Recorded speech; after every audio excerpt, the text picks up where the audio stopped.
Xylem and phloem. I know you guys secretly took this class because you knew we were going to talk about xylem and phloem.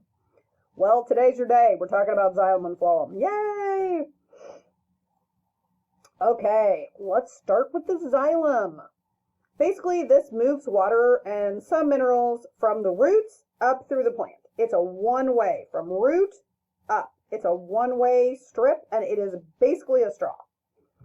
It is basically a straw. It's just a dead straw. That's all it is. It's a dead straw. It's a bundle of straws, essentially.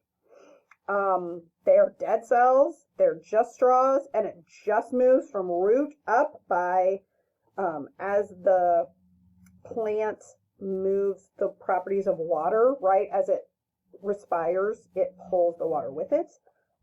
They're joined end to end, and the end walls dissolve to create tubes. And this is essentially what it looks like. They're long tapered cells. They conduct water through pits. They are thick walled, and they are used for support. This is what they look like. Oh, let me move it over. Let me move me over. Okay, this is what the xylem cells look like. They're essentially dead straws, and they're just going to move water up. Just water. Here's what they look like in hardwoods. They're just going to look like straws. Okay, phloem. Phloem is a little bit more interesting. It's a living cell, and it conducts food and metabolites throughout the plant by biological activity of the cell. So there's actually some mitochondria there. It moves solids up and down from source to sink. They're long, slender sieve tubes. They have porous ends. In gymnosperms, they're called sieve cells, but in angiosperms, they're called sieve plates.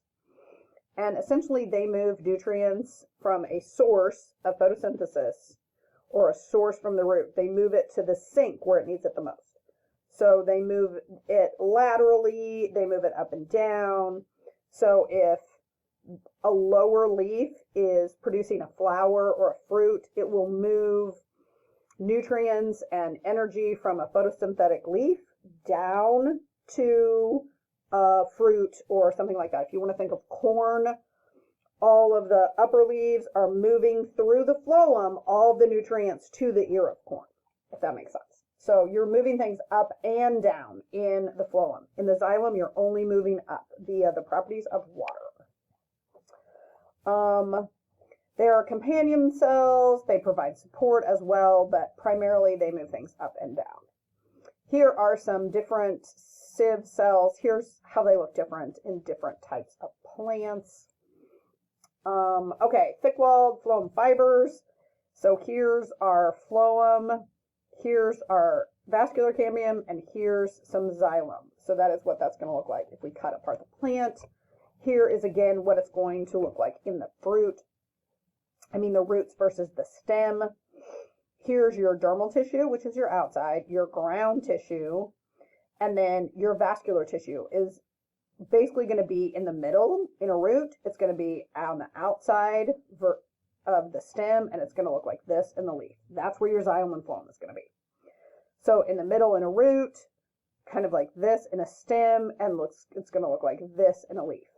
That's what it's going to look like for your vascular tissue, and it's going to look different in monocots versus dicots. So roots. What is the purpose of a root? Basically, it is to absorb water and to anchor the plant. So those are the two things, its main job. It is going to root the plant where it's supposed to go, keep it where it's supposed to be, and it's going to take up water from here up. I'm going to move this a little bit. So you also have an adventitious root. You may have a longer tap root. There are different types of roots, but their functions remain the same, to anchor the plant and to bring up water.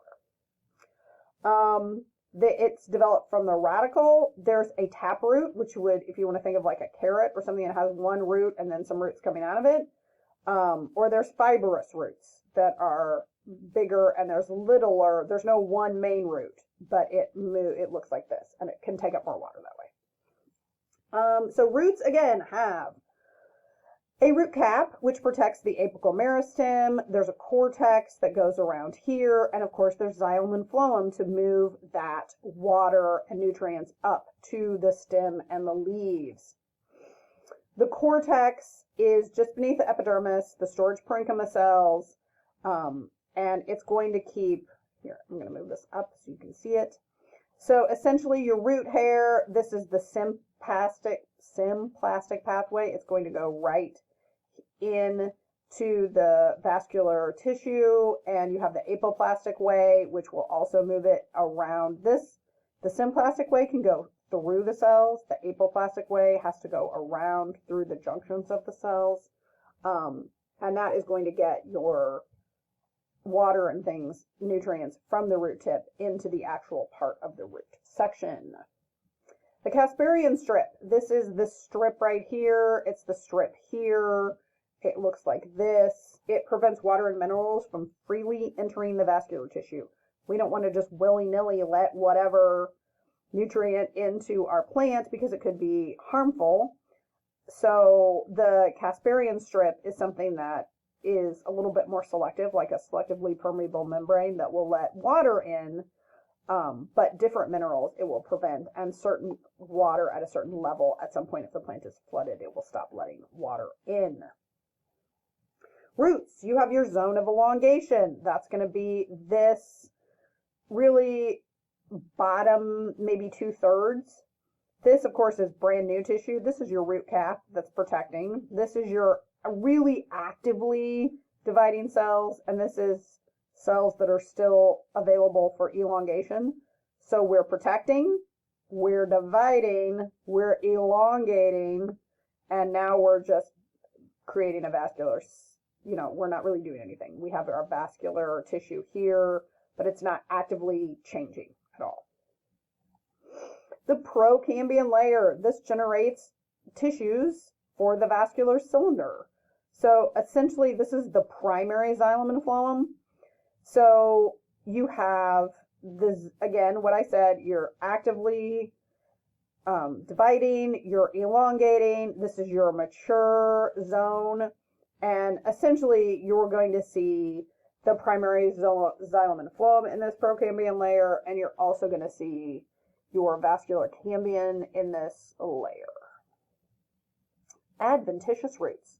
So these are the 3 different types of roots. We talked about the taproot, we talked about the fibrous root. Adventitious roots are actually from anywhere on the plant, but we tend to think of them as things that come out of the stem, or things that are dropped down through the stem. They can occasionally come from pieces of the leaf, but they typically are part of the stem. They're the prop roots on corn. They typically are the basis of propagation from stem cuttings and plant tissue. So really what you did with the propagation lab is you are trying to create some adventitious roots. Plant body roots. Again, you've got tap roots, you've got fibrous systems, and you've got adventitious roots. You have 3 different kinds. You have these kind of crown roots that just start a new plant. You have adventitious roots that come from the corn or some leaves that have them. And then you have stem roots, which also will root right directly from the stem. And this is used a lot for propagation. The plant body. Now we're getting into the regular stems. So you have an epidermis and a cortex. Again, you've got this is going to be your xylem and phloem.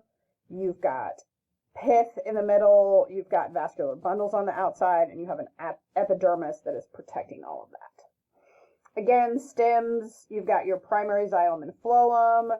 You've got an epidermis on the outside, and you've got root hairs and things like that.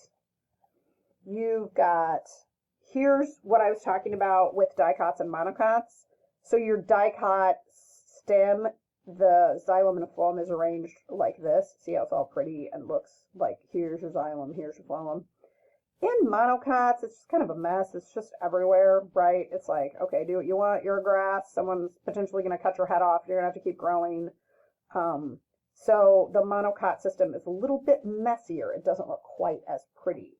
We will start on wood in the next video.